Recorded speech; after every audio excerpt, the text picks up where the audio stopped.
வாழ்க வையகம், வாழ்க வளமுடன்.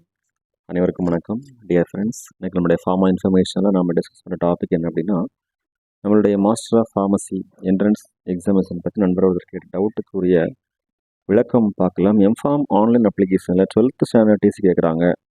ஐ have xerox copy but not have the original certificate. Is it necessary to have 12th original TC for online application and college reporting சொல்லி கேட்டிருக்கிறாங்க. So இதில் என்ன அப்படின்னா, நம்ம ஹையர் செகண்டரி கோர்ஸ் இல்லை அதுக்கு ரிலிவெண்ட்டான கோர்ஸ் முடித்து டிகிரி ஜாயின் பண்ணும்போது நம்மளுடைய ஒரிஜினல் ட்ரான்ஸ்ஃபர் சர்டிஃபிகேட் நம்மளோட இன்ஸ்டியூஷனை சப்மிட் பண்ணிடுவோம். அதற்கு அப்புறம் நம்மளுடைய கையில் ஜெராக்ஸ் காப்பி தான் இருக்கும். So during the time of online application submission of M Pharm entrance examination documents எல்லாமே நம்ம ஸ்கேன்டு காப்பி நம்ம அப்லோட் பண்ண சொல்லுவாங்க.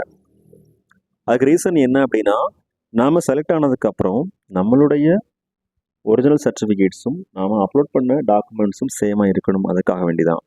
ஸோ அதுக்கு ஆல்மோஸ்ட் உங்களுடைய ஒரிஜினல் சர்டிஃபிகேட் ஸ்கேன்டு காப்பியோ இல்லை ஜெராக்ஸ் சர்டிஃபிகேட் ஸ்கேன்டு காப்பி இருந்தால் போதுமானது.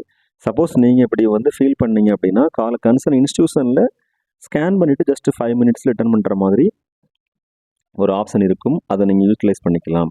12th ஒரிஜினல் டிசி ஆன்லைன் அப்ளிகேஷனில் காலேஜ் ரிப்போர்ட்டிங்கில் தேவைப்படாது. எதனால் அப்படின்னா, நீங்கள் பிஃபார்மசி கோர்ஸ் முடித்ததுக்கு அப்புறம் தான் எம்ஃபார்ம் கோர்ஸுக்கு என்ட்ரன்ஸ் எக்ஸாமினேஷனுக்கு அப்ளை பண்ண முடியும்.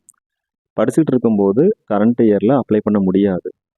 ஸோ அதனால் கண்டிப்பாக உங்களுக்கு 12th டிசிக்கு பதிலாக பிஃபார்மசி கோர்ஸ் முடித்த டிசி வந்துடும். அதுதான் நீங்கள் அப்லோட் பண்ணுற மாதிரி இருக்கும். அது மட்டும் இல்லாமல் எல்லா இயருடைய mark statements, 10th standard, higher secondary அதனுடைய மார்க் ஸ்டேட்மெண்ட், அப்புறம் transfer certificate, passport size photo, இந்த மாதிரி டாக்குமெண்ட்ஸ்லாம் எடுத்து வச்சுக்கோங்க. Both soft copy as well as hard copy. அதுதான் நீங்கள் அப்லோட் பண்ணுற மாதிரி இருக்கும். இப்போ ஃபோட்டோ சிக்னேச்சரில் அப்லோட் பண்ணும்போது பர்டிகுலர் கேபியில் கேட்பாங்க. அதை நீங்கள் அப்லோட் பண்ணால் போதுமானது. ஸோ காலேஜ் ரிப்போர்ட்டிங்கில் கண்டிப்பாக உங்களுடைய பிஃபார்மசி ட்ரான்ஸ்ஃபர் சர்டிஃபிகேட் மட்டும் போதுமானது. 12th ட்ரான்ஸ்ஃபர் சர்டிஃபிகேட் அது மாறிடும். ட்ரான்ஸ்ஃபர் சர்டிஃபிகேட் அப்படின்னாலே அது ஒவ்வொரு கோர்ஸுக்கு போகும்போதும் மாறக்கூடியது தான். ஓகே ஃப்ரெண்ட்ஸ், இதுதான் நம்ம டிஸ்கஸ் பண்ண இன்ஃபர்மேஷன். ஸோ இன்னும் நம்மளுடைய தமிழ்நாடு எம்ஃபார்ம் என்ட்ரன்ஸ் எக்ஸாமினேஷனுக்கு டைம் இருக்குது. இது ஜூன் 15th, அப்ராக்சிமேட்லி ஒரு 70 daysக்கு மேலே இருக்குது. ஸோ மேக்ஸிமம் ஆகஸ்ட் செப்டம்பரில் தான் எக்ஸாம் நடத்தப்படுறதுக்கு வாய்ப்புகள் இருக்கின்றன. மேபி உங்களுக்கு சப்போஸ் ரொம்ப சீக்கிரமாக வந்தால் கூட ஜூன் இல்லை ஆகஸ்ட் 1st தான் அப்ளிகேஷன் வரும்.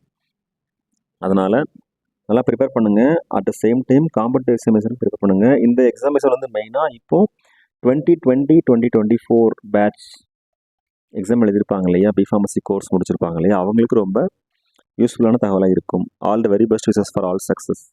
வாழ்க வையகம், வாழ்க வளமுடன். நன்றி.